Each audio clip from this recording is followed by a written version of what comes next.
recording. Yeah. Oh, you are? Yeah. All right, here, love. I'm making this big old batch of sauerkraut. Purple and white cabbage, simply because that's what I had. Going to massage it a bit.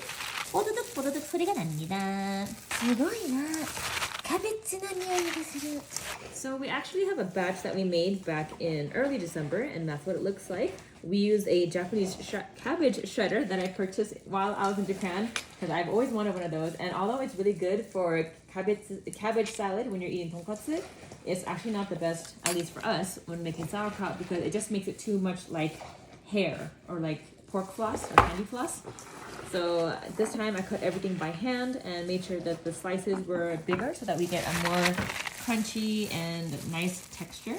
So it might look a bit bulky now, but it's gonna kind of wilt down and that will just make it easier and more fun to eat. So if you prefer texture, I definitely recommend going this route rather than the cabbage slicer route.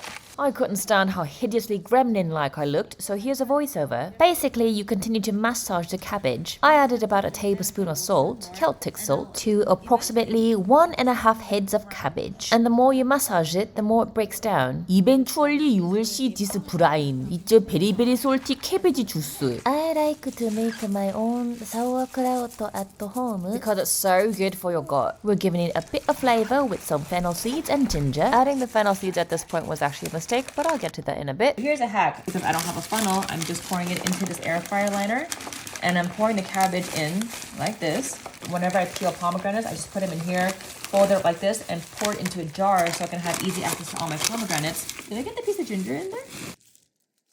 Smush it down.